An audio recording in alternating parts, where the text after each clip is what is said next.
our Unit 4 now. We're sort of well on going through the course, the good speed of knots. 2 more units to go after this one. In this unit, we started to move away from the consideration of the web as a place where we go to exchange ideas and to crowdsource ideas and to think about the way we work with other people. And in this unit, so, moving it away, it brings us to this really interesting area of what we call digital literacy, which is that, of course, anything and everything that you put on the web naturally is about you, whether you want it to be or not, because even when you're talking about something else, the topic may be something else, but actually you're discussing it from your unique perspective. So we've sort of been almost starting to look at this next unit really in the work that we've been doing in the previous 3, which is, who are you on the web? What is your digital identity? How do others see you? What is this person that you are? And how important it might be or not, but in fact I would argue that it is important to cultivate that personality online and to cultivate that idea of a digital identity. So that's what we were looking at in this particular unit. We were exploring the fact that we're not just learning beings when we encounter people on the web, but we're social beings as well. And that means that the web is brilliant, not just simply for our learning and for the exchange of formal learning of ideas, but for the other things that we want to do in our lives as well. It actually, there's no aspect of the web that you could argue is closed off to us, in terms of who we are as individuals. Every aspect of our lives, we can find some kind of a digital home for that aspect somewhere on the internet. The web is, as we say, ubiquitous in that particular sense. So we started out by asking people to have a look at some of the things that people do when they get controlled by the web, because if we're talking about our digital identity and who we are on the web, part of that issue is considering how we come across, what sort of habits do we fall into, what sort of things do we do, and the degree to which those things actually are, if you like, weaknesses really in our approach to the web. Whenever something is ubiquitous, as indeed the web is, and when there's an opportunity to do so much through it, the danger is that in time, the web becomes something that starts to control us. It begins to direct the actions that we do. We become very compliant, if you like, in the way we behave as a result of what's going on the web. There's a sort of very famous joke about the computer says no. But it's amazing on how many situations and how many interactions we have with shops, with organizations, with online sites, where our behavior is defined, if you like, by the algorithms that sit behind a computer system. Even when you go into shops, you find that the way you behave, the way I behave when I go to shop, is very much compliant with the way the system uses technology to run the service that it's providing for you.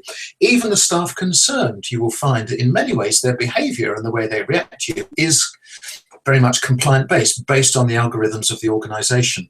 It's particularly strong if you go into any of the financial institutions, a bank or anything like that. You're talking to people, but the whole situation, you, the person you're speaking to, the shape of the branch, even everything, every aspect of it is actually controlled by the algorithms of the technology that sit behind it. Now, of course, that can have great advantage for us. But also, we have to be very careful that we don't actually allow the web to subconsciously, maybe, we may even realize it, begin to control us and begin to control the way we live our lives, particularly where that has some kind of adverse effect on us. And which is why we were talking about, the idea that, do you wake at 6:30 in the morning and the first thing you do is check your emails? Is that really the right way to start the day, and so forth? And I wanted to make this point because I think if the web is controlling us, then to a large degree we don't actually recognize it for what it is until someone points it out to us, hence that list. I didn't notice in any of the activity discussion that we set up that anyone sort of overtly put their hand up and wanted to confess to actually having any of those characteristics. But certainly next time you're on a train and you hear someone having an intimate conversation, which actually, I, like a lot of people, find quite annoying, just consider this point about the degree to which we are compliant with the way the web gets us to behave and whether we are more controlled by a technology or not than not, which is really what I was after sort of getting hold of here. Okay. So what were the 2 messages? Going on to the activities here, what were the 2 messages that really came out of the activities from this particular unit? And I picked 2 in particular because I saw this happening time and again, and it's exactly what you would expect to see in this kind of discussion. And it really sort of places everyone who's been working on this unit into one of these two camps: those that see a glass half full and those that see a glass half empty. Because a number of people, when they were looking at the way the web presents them to the rest of the world, to everybody else, they were pleased to see that their control and their desire to control content about them meant that they weren't overexposed. There was an underlying fear of being overexposed, of being caught out, but they had it under control, and they were happy with that. And then on the other hand, there were those people that were very happy that there was a great deal of information about them out there, but they obviously saw it as celebrating achievement and celebrating who they are. I mean, even a number of people said, yeah, there's great stuff out there about me, and thank goodness none of it's bad. So it is very much two ways of approaching this: whether we take a sort of a fairly pessimistic view of the way the web works and it's something that needs to be controlled to make the best of who we are, or whether we take an optimistic view and say that the web is brilliant at actually showcasing who we are. And yes, okay, there might be issues about who we are, but what we're trying to demonstrate here, of course, is that none of us is perfect and that we are well-rounded human beings. So let's just sort of explore that point a little bit further. When we talk about our digital reputation and when we talk about fostering a positive reputation, and we're going to be doing this, looking at examples of how this fails spectacularly in the next unit, but when we're talking about this idea of a positive reputation, we're not trying to make out that we are absolutely perfect and brilliant. If you create a veneer, if you create an image about who you are, then people will suspect it anyway. It just won't be believed. And I suspect that what people really, really want to see is that you are a well-rounded, well-read, perhaps very experienced, mature person who perhaps has learned from errors or made mistakes or whatever. You know, the idea of digital reputation as someone who has this sort of absolutely perfect presentation and all the rest is probably not what we're really aiming at. So to control the web, yes, of course we need to do that, and we need to be careful of things that are damaging or dangerous and so forth. But by a good reputation, I think, and I would like you to consider this as well, that what we're really talking about here is that the web presents you as a normal, well-rounded human being. And that's really what we should be aiming at in what we get in the message here.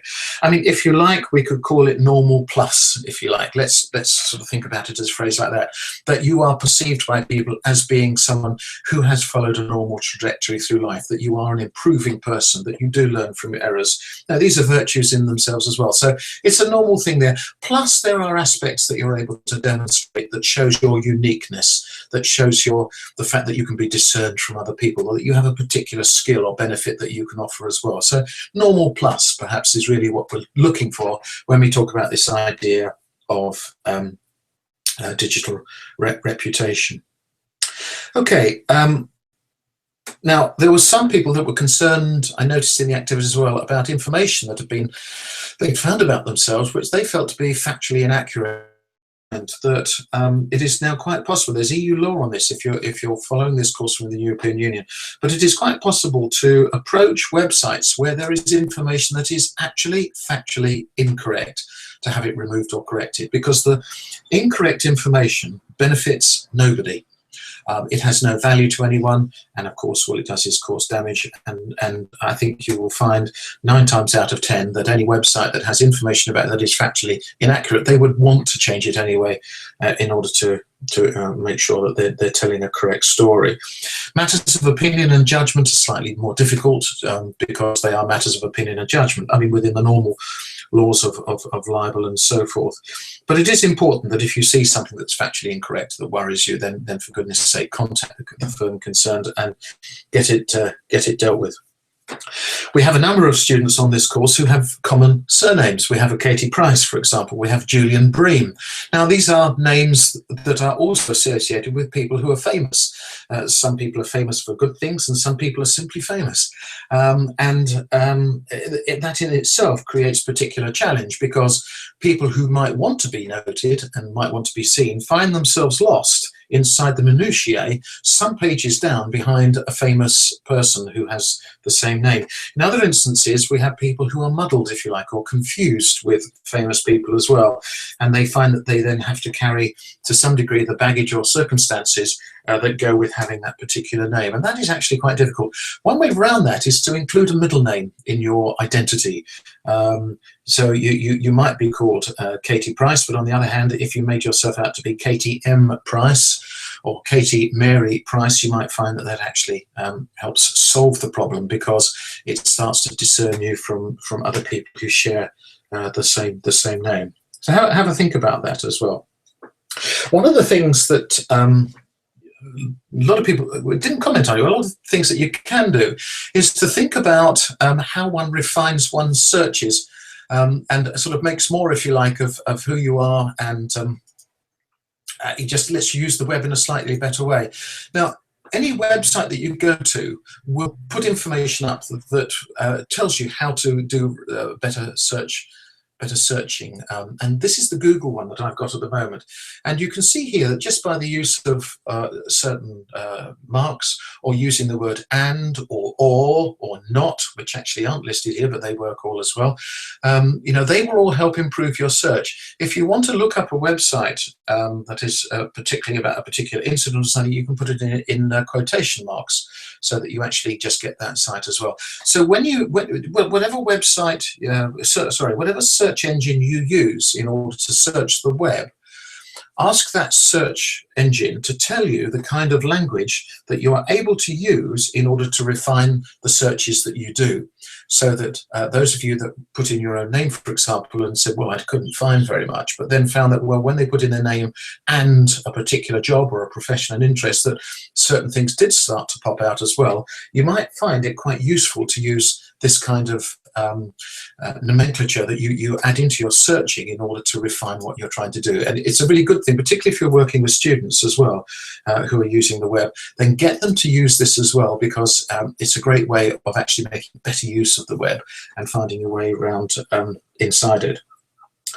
There are different search engines, of course, that you can use. I use one called DuckDuckGo, which I know sounds extraordinary, but there you are. But DuckDuckGo is very useful because it doesn't keep a record of where you go. And for some people who value their privacy, they might say, well, that's really important, that I don't want anyone to be able to start advertising to me because they're watching the websites and the shopping sites that I like to go to. So you might like to have a look at that. I have created some wind-up notes, which I'll say a little bit more about later on, but you'll find a link to DuckDuckGo in that as well as the link to the Google site that I've just showed you as well just now. So what we're trying to do then with digital reputation here is to think about how we develop that rounded character. And remember that a rounded character is actually websites that actually talk about who you are as a person, not just your achievements and benefits. And I should make that point, that this is to do with perhaps values and beliefs as well. And you know, we should be proud of who we are and what we are, and that we allow that sort of rounded picture to sort of to be made up of who we are. Some students in the activity were talking about whether it was advisable to put a split and actually have sort of two sort of internet footprints, if you like, a personal one and a professional one. And there are a number of universities now, particularly in the UK, who advocate this and say that's a good idea. We should separate out the personal sites, the sites literally where we're perhaps keeping our grandma and grandfather informed of what we do each week, and perhaps our family information, perhaps our sporting information that we wish to keep private. I mean, you know, it's perfectly right to have a private life, absolutely. But people would want to keep that separately because they would see it would have no part in informing a professional audience that perhaps has an economic or a commercial interest in you, or perhaps a prospective employer, that they just don't need to know that information. It just isn't relevant, and therefore a professional website is better for them. Perfectly okay. You would actually need 2 different email addresses, 2 usernames and accounts. There are a number of people that actually deliberately misspell their username account, their personal account, so that family and friends know to find them using that misspelling. And that's in a sense a kind of a gateway, if you like. It's a kind of an intimacy gateway, I think is what I would call it, because anyone who knows you well enough to be part of your family would know that you have misspelled your surname or your identity, your online identity, in order to preserve that aspect so that it can't be found by someone who wants to employ you perhaps and is looking at sort of Google references and so forth. Other people will have the same username, but they will keep their Facebook page purely for personal things, which they keep seriously locked down, but make sure that's compensated by having an extensive, say, LinkedIn account where they put up a great deal of personal information, professional information about who they are, so that they're able to conduct their two lives separately without necessarily hiding one from the other. I think these are matters of personal choice, really, about whatever you want to do in controlling your own access to the internet, and that's perfectly okay, whichever way you're comfortable with that. The difficulty is, of course, is whenever you're working with the internet, is that because we're talking about our personal relationship with something here, it's impossible to standardize it, because you can't have a sentence that has standardized and personal in the same sentence. It doesn't work that way. And certainly some of the very large databases that people have tried to create in order to run systems where the people concerned is dealing with incredibly intimate information, and I'm thinking here about health service registers, as opposed to stuff which is much more compliant-based internet data, like, say, passport control or something like that. Very difficult to actually nail down a decent health service register or a database register, because everybody is utterly unique in terms of what they are and how they might appear on that register. Yet something like passport, which is a compliance, going back to what we were saying earlier about compliance, it's a process that everyone goes down, and we fit that process. It's much, much easier to have a national database around those facilities that work in support of passports. So, there's two ways through all of this. Remember that what we're talking about here is you as a person, and not you as something that is part of a wider system. And sometimes that's a good thing, but we need to, from our point of view, is not treat personal sites as something where we have to be compliant with the way the software works. My advice would be is that if you're trying to use a site for your own personal reputation, your own personal connections, and it doesn't do what you want, or you're not happy with it, then you should try and use something else. Move away. That's probably the best thing that you should do. Okay. So, well done everyone on that particular activity. A lot of activity there, a lot of reflection, which is very, very good to see. And as the quality of the activity that I'm seeing is very good. And I do apologize for the fact that I haven't been as active in this particular unit as I should be. I will be, but part of the problem, and this is really good, is I can show you that I've managed to fracture my left wrist in an accident, so my typing capabilities are severely curtailed at the moment, although I am able to respond by using speech-to-text technology. So it's really good, because I'm able to personalize my technology in order to cater for what is a temporary disability, which is that I'm unable to use a keyboard properly.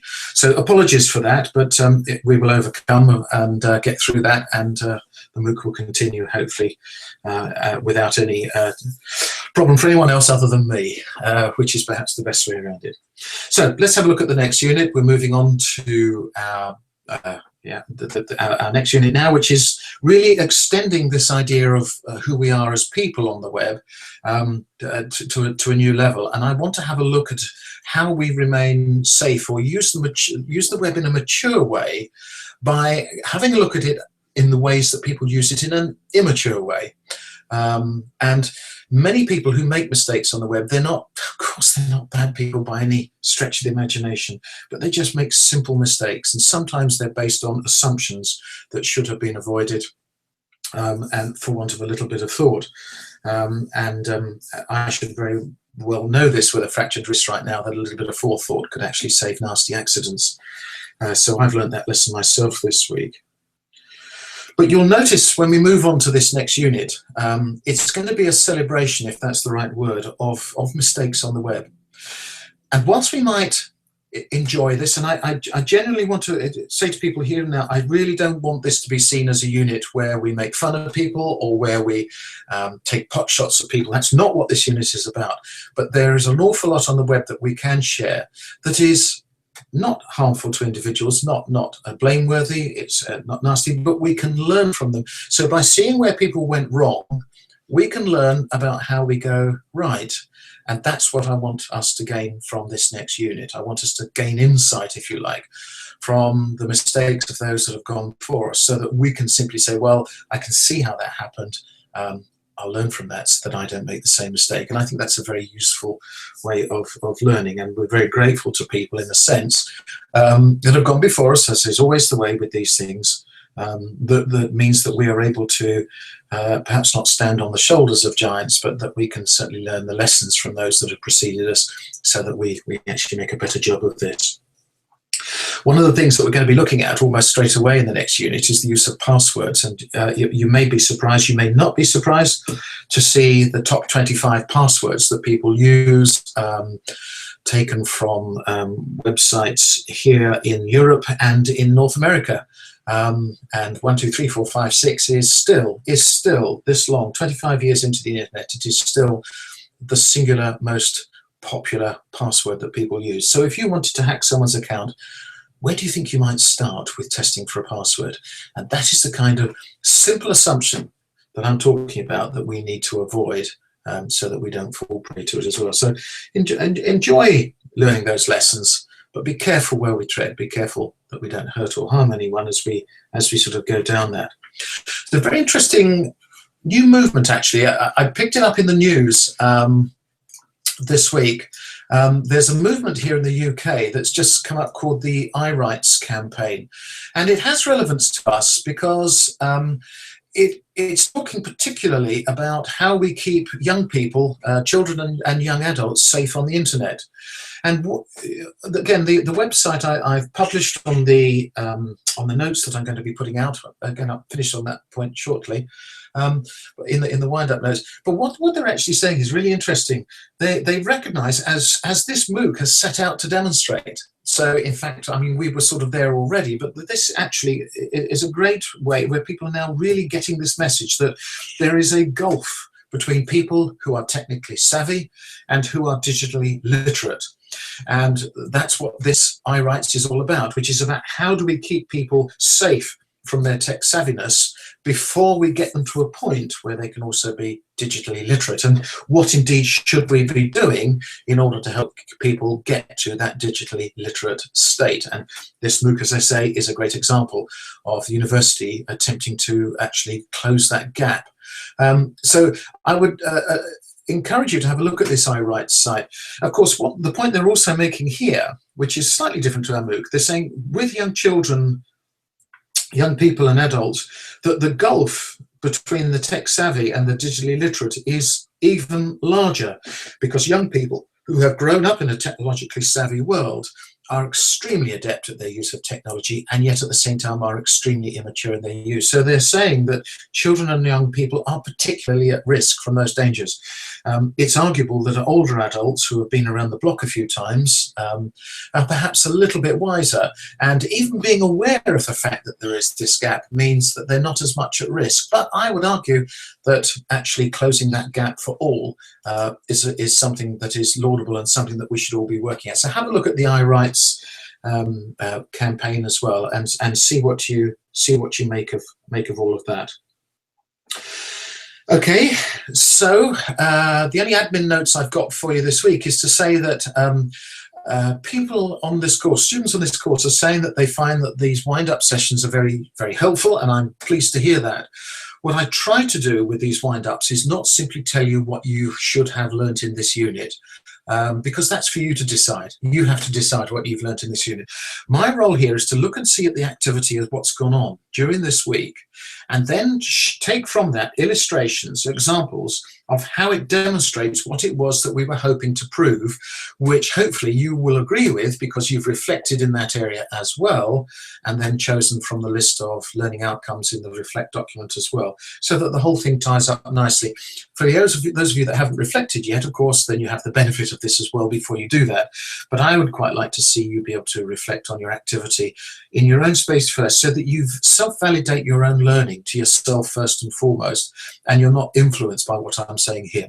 Having said all of that, people find it useful. Some students have asked for transcripts of what's gone on. I can't possibly give you a verbatim transcript of this because this is the live broadcast, but I do now share my notes from each of the wind-ups, and I will be sharing my notes from the wind-ups on the MOOC as well, so that any student will have the benefit to see the points that I've got, and you can work from my notes and the links and so forth, and you're very welcome to use those as well. And I hope that you find them useful and that they work for you.